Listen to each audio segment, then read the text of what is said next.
Right, okay. So this pandemic has stopped us this year from doing a lot of things. So things like going on holiday, going to live events, whether that be sport or live gigs, and it's taken a lot away from us. But it has also given us the time to get creative, do something different, and even given us a little bit of a push.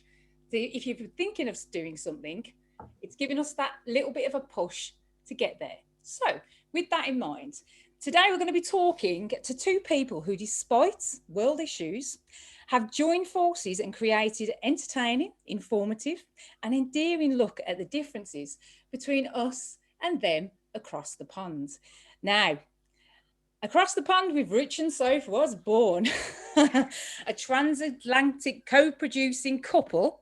They've got their own YouTube channel, podcasts, social media, and have even got the merch. Okay, so we're going to be talking to them today about their product and see what's going on. So, hi Richard, hi Soph, how are you guys? Hi. All right, we good. Thanks for How Hey, having are you? us. we are connected. Okay, so with that said, this pandemic has been a real pain, a real party pooper across the year. We've had to cancel, we've had to change our plans, we've had to adapt to a lot of things, haven't we, guys? Now, you two have kind of taken an idea, ran with it, and this is your product. So, can you just give me a little bit of background on how this started? I've got to say, I'll give 10,000% props to Rich. It was totally his idea. So he's going to have to answer where it came from, I'm afraid. Well, I think first it started off with TikTok. Like that was like the thing. It was like I guess it just like blew up over the pandemic. And then you got a chance to like see everybody acting a fool for like what 60 seconds. Mm-hmm. And then once you got a following after a while, I think it's like after 1,000 followers that like your stuff, you can go live. And live is pretty much like what we're doing now. We're just, you know what I mean? You get a chance to talk to the people who are following you and they get to, and everybody was doing something different. Some people be cooking, some people be exercising and yoga and all that. So I just kind of, my live was just pretty much like in my basement, in my like fortress of solitude. I would just play like old music and just talk. Really good music. Let's get it out there. Oh Really yeah, Yeah, good and so I just music. heard, talk so I and heard. just talk like people were in the room, you know. I'm just like a personal person. And then I talked about something and then it caught her attention I and then think she what it is, we can in the UK, you can do a joint live on TikTok, so you can have a dual screen with somebody else, but only in the UK. They haven't got that facility in America yet. Mhm. Um, so literally, you just see the one person whose live it is with a live stream of chat in the chat box underneath. You can't actually see anybody else.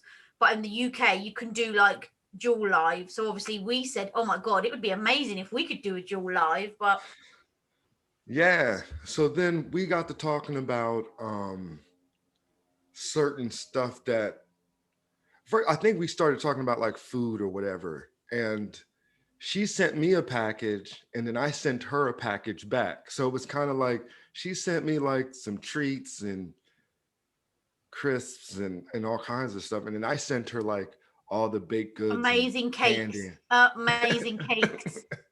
So Wow. what I would do is when I would do a TikTok, like we both were doing TikToks, like she would say, "Hey, I got this from America," and I would go. Every time I would go, it's across, you know, I just got a package from across the pond. And I would do it every time. And then somebody was like, yo, that's a good catchphrase, like across the pond. Because actually I wasn't lying. So after that, we kind of like talked about it. And I was like, you know what?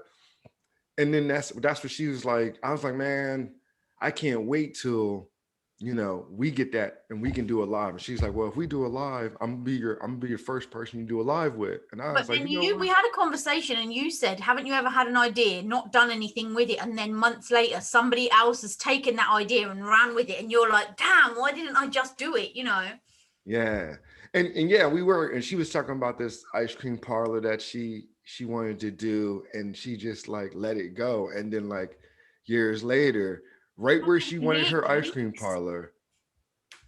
there was an ice cream parlor there. Yeah. And I was telling her, like, I always have like visions of certain things and I let it go and then turn around. Someone else comes up with it and you're like kicking yourself like, yo, I could have jumped on that first. So we just came together and collabed and was like, you know what? Let's just do Across the Pond. I said it'd be dope if we did like a show like from across the pond. And she was like, let's do it. And I was just like, for real? And she was like, yeah. And we just went full throttle from there. So you kind of produced the idea, and Soph was the driver. She gave you the kick. Yeah, she was just let's like, do this. Let's do it. Why the momentum is there. Yeah, that's it. Let's do it. Because like, just backtracking a little bit, because I forgot to introduce where you're from, because obviously, you know, neither of you were in Birmingham. And Sophie, I have to say, has got connections to Birmingham, because you used I lived there for 9 years, 9 beautiful years I lived there. So you're an honorary Brummie. It's my second home. There you go. There you go. And you met some fantastic people while you're in Birmingham, didn't you? Okay, now Sophie, for the listeners who recognise her, she does the book review on the Saturday Shout Out show. So, Sophie, this is another one of your fingers in the pies, isn't it? You've got our fingers in pies. There you go. But that's the connection between me and you. Now, Richard, where are you from, and what's your story? Yeah, I'm from the United States. I'm in Pennsylvania is the state I'm from, and you know, ex-military. I work for the federal government, and it was just this was just like a pastime for me. TikTok was just like a pastime for me because I'm considered an essential worker. So like while everybody was like locked down, I'm still going to work every day. So it was kind of like, I was kind of a little jealous. Like, yo, everybody's at home doing these little TikToks and I'm still going to work every day. So I kind of like just put my hand in the water and was like, yo, this is kind of fun. And took it from there. Okay, brilliant. So that was the child between, it was your kind of master plan. And Sophie took the reins and said, well, come on, let's do this.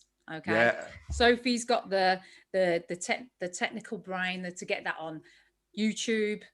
It's on Spotify now and all of the streaming platforms, I hear, which is great. The thing is because we literally had the conversation the day before. Have you ever had an idea, not done anything, and someone else had done it? So we both wanted to do it. So I was just like, let's just do it then. Why are we going to not do it if we've literally just had that conversation? Let's just do it. Yeah, there you go. Why sit around talking about it? Let's just put that idea into effect. Don't talk about it, be about it. Yeah, that's a good one. I like that. Okay, so you're on double digits now, aren't you, after today? Yeah, we're just about to record episode 10 after. That's brilliant. And what's the response been like so far? To be fair, what? Let you go first, and then I'll tell you my thoughts on it.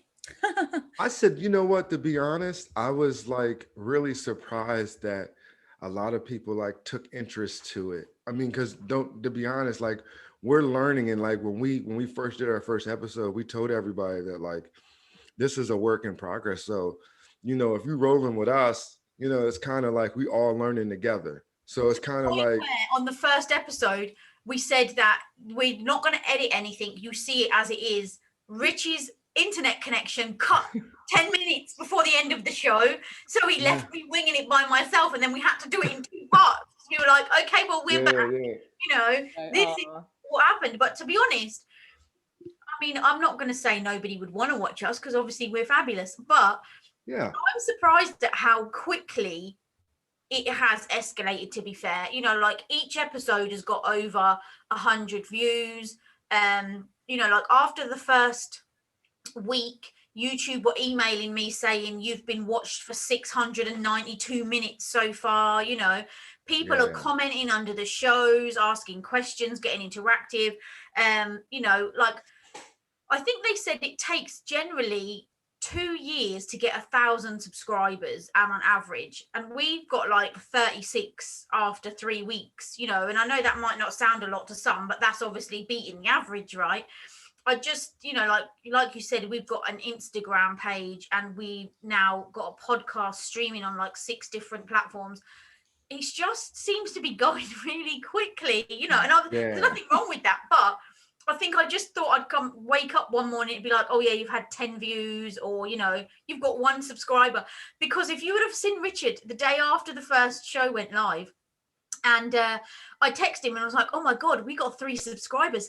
He called me and literally went berserk. Oh my God, 3 subscribers, Christmas. Yeah. Exactly. I got excited. You did, but to be fair, I know there's a worldwide pandemic going on, but it's also very interesting times, particularly between America and Britain at the moment, isn't it? I mean, I've been really interested in the episodes where you've talked about how the pandemic has affected everyone in America as well as everyone in Britain, and swapped stories there. Then there was the American election. Oh my God, that was the best soap opera I have seen for so long. And let's just say the best man won. Well, that would have been What's a his total name, Rich? but also Huh? things like some serious things as well. They are serious, obviously, but you do talk about light-hearted stuff like TV shows and the difference in music, the difference in slang, the difference in food, which is where it all started, which are lovely. And then really hard-hitting subjects like Black Lives Matter, gun crime, autism in children and how it affects parents and everything. So you know what? It can be very relevant to some, and the different subjects that you touch on are very relevant at the moment. So what do you do? How do you plan it? How do you kind of say what we're going to talk about this week? What do you do? We actually have a Wednesday meeting, a Wednesday business meeting, we like to call it, Yeah. in the evening, because we do a show on a Friday, which is what happened in the week just gone. Right. And then we have a subject, and then on a Sunday we'll say what happened during the weekend, plus we'll have a subject. And I think it was the second week we decided to do a fun subject on the Friday and a serious subject on the Sunday, because we didn't want people to think we was like a one-trick pony or just going on there to have a laugh and mess around, because we do actually take it seriously. I know you wouldn't think so sometimes to listen to the show, but we really do. So yeah, on a Wednesday we have a little business meeting, and like we've obviously got lists of stuff that we want to talk about or we think that people will be interested in, and then we just decide, okay, this is what we're going to talk about on the Friday, this is what we're going to talk about on the Sunday. Brilliant. And the cool thing about it is, with this project of ours, the cool thing about it is like it's a team effort. So it's like when we do have this meeting, even though we're joking and laughing, like it ends up being a serious meeting. Like we really be like, bouncing ideas off of each other. And the great thing about it is that it's a team effort. So like before that meeting is over, we both are comfortable with the topic that we're going to discuss.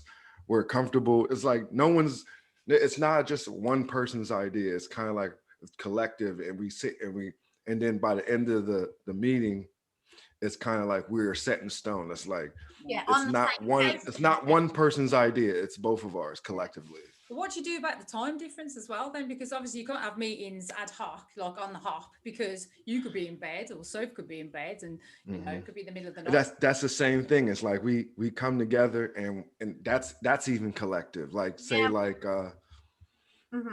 you want to answer, or you want me to answer?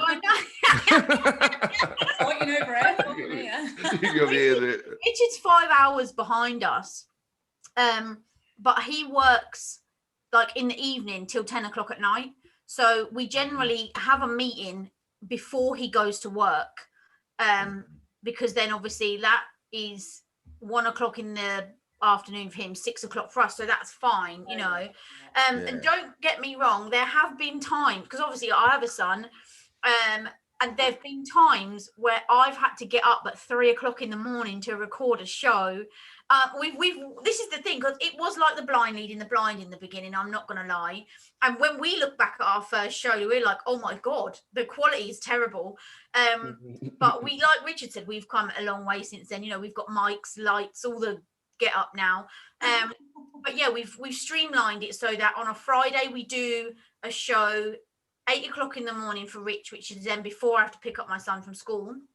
And then on a Sunday, we do it at 8 o'clock in the evening for me when my son goes to bed. But obviously it's a Sunday, so it's only 3 o'clock here, in the afternoon for him, so it's fine. And then the Wednesday meeting is before I pick Alfie up from school, before Richard goes to work. So we've juggled it so that our clocks are in sync. But yeah, there was at least twice where I had to get up at 3 o'clock in the morning to record a show because we hadn't worked it out, you know. So Yeah, and here, I mean, I ain't give it 3 in the morning, but I got up at like 7 in the morning, and I'm just like, I don't even get up this early. I would have rather got up at 7 than 3. That is True, true that.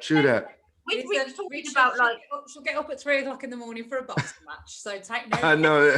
Yeah. How about that? Richard talking about teamwork. Like, the funny thing is, when they say teamwork makes the dream work, it's so true. Like, it's funny because if one of us has, like I said to him, okay, I want to make a 60-minute video to put on our social platforms so that, to showcase it. Straight away, he was like, right, let me find the music for that. So I done the video, he found the music, and he didn't even see the video, but the music was perfect. Like, and they went together like a dream. Brilliant. You guys, you do your episodes, you've got all your other stuff going on. What do you think that your viewers get out of your program? What do you think that they take away from it? You know what? I think I think relatability is the big word. I think people can relate to just wholehearted fun. You know what I mean? And then the topics that we bring up, being that it's a pandemic, you know what I mean? And being that, like, people want to know, some people are just curious. They want to know what people are doing on the other side of the world. You know what I mean? But I think it's good to hear it firsthand. Like, even my dad has said, it's when we done the one about crime, guns, and the police, he was like, do you know what? It was really good to actually hear what it's like from somebody that not only lives in America, but like is in it. Do you know what I mean? So I think personally, sometimes they can be educational. Yes, they might be funny, and we joke about, but even the jokey ones, like when we did the different wording, what do you call a dummy? What do you call a pacifier, nappy, diaper? Even they're quite educational, I think, So, Band-Aid, plaster, I could ride. They are very informative, and it is good to hear from another perspective over the pond, Richard. But it's kind of like it is informative, but it's entertaining as well, and I think that's really good where you get that from. It's good to see, especially with the TVs as well, the TV programs, the films, all that kind of stuff. So listening to what you both watch. Yeah. Some things are the same, some things are completely different. Mm-hmm. So, Rich, I've got a question for you because I watched, I think it was episode 1 or 2 or 2 or 3, and you were talking about TV shows and the differences. Mm-hmm. Right. So I'm a little bit older than Soph. Only a little bit. Only a bit. Okay. So if I give you a line that says, "Now the world don't move to the beat of Wanderer." Yeah. Different strokes. Don't move to the beat of just Wanderer. Yeah. What you talking about, Willis? Yeah, man. I was screaming at the screen, "Where's the dance? Woo, woo, woo." Because Soph didn't know it. And I'm like, she's too young to know that. But I absolutely loved Different Strokes. And I was like, I did not love it. Oh my God. So different strokes for different folks. That's what they say. Yeah, but as I say, Sophie, just that little bit too young, I think, to watch it. But we loved it. It's like, who you talking about? And then you know what? And the thing about it, like, we get comments like, we talked about like movies, and we got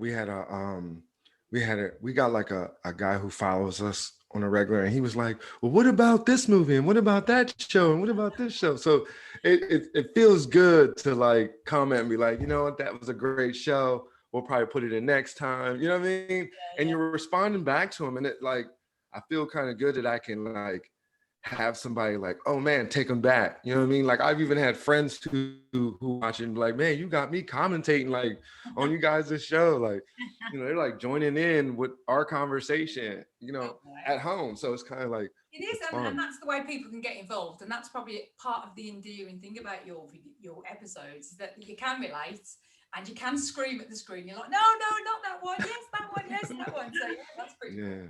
So Sophie, I wanted to ask you, what do you think your listeners think of your and Richard's personality and how you work together? What's your thoughts? Well, everybody that has had anything to say about it so far has said, oh my God, you've got such great chemistry. we have had the comment before that we talk over each other sometimes too much. But I think it's just like if me and you were having a conversation, you know, like it's a bit like, I mean, Rich isn't going to know about this, but I like compare it a bit like, you know, Philip and Holly on This Morning. Like they always have a laugh, even if they talk about serious subjects. They're just like two mates having a laugh, you know. And we're exactly the same. Like there's never been any awkward silences between us. We've never fallen out. I mean, we joke. I mean, I say a couple of times, "Oh, I'm going to find someone else to do the show with," which I would never do. This is a threat. Richard, behave yourself. But I like to think that, you know, like it's not forced. There's nothing forced. And yeah, people have just generally said that we have great chemistry. So I hope that does come off, you know. It definitely does. I find when I watch the episodes that, I mean, I know you pretty well, so I've got used, you know, I know your personality. You're very driven. You're very on the ball. You want it now, that kind of person. And now introducing Richard, he's Mr. Whoa, laid back, very chill, but he's very thoughtful as well, and he's very logical, and he's got that little bit more experience of the world, I suppose, being in the military and stuff, that he's a bit more informed about stuff, which is great. So yeah, you're right, you do have really good chemistry together, and hopefully that comes across with your listeners as well, or your watchers. So you've got watchers and listeners. I know, right? Commenters, covering all bases. There you are indeed. So you've got anything else? What is next for this show? How is this show going to go? Because at the moment, you're building momentum, you're getting your episodes in, you're up to episode 10 now, which is fantastic. You've got a little following, you're going to keep building on that momentum. What do you think? Where do you see the show going? Where's the end game? What's the aim? Rich, he knows where we're going. Oh, yeah. Yeah, Burr. Spill the beans, Rich. We want to go prime time. Hey! We're not stopping until we've got a talk show. When I name drop Philip and Holly, then we're not stopping until we are on that sofa together. See, we have a show here in the States called it's called Jesus and Marrow, which is like it's almost like a show like ours, but it's like live. Okay. And I kind of like how they do it. Ours is way different, but just like she said, the show that she talks about how like we have the chemistry and stuff like that. I would love to take this and just be like, you know what I mean? So us, you know, States versus UK, or just because it's all opinionated, so it's just fun. So I'm hoping that, you know, people pick up on it and be like, yo, I can see y'all on TV. Rich, get down to the network ASAP. I'm down. Like I'm down. Get down to BBC now. Yeah. So is it like a chat show you're looking for? Is that your aim? You want your own chat show? You're going to have guests on. You're going to talk opinions, talk differences. That would be great. Oh, that'd be cool. That would be dope, as Richard would say. Yeah. That'd be dope. That's a good one, yeah. Okay. So, Richard, Sophie from across the pond, thank you so much for joining us today. It's been thank you for having us. Yes, thank you for inviting us. Yes. Brilliant. So, we're gonna leave you to do episode 10. Congratulations, guys. It's hurtling away those views, etc. So, good luck with everything. Thank you. Thank you. We're going back over to Ben in the studio. Oh, dear. Ta-da! Ta-da! Not this, hold on. Oh my God, it's so warm in here. I know, I'm boiling, isn't it?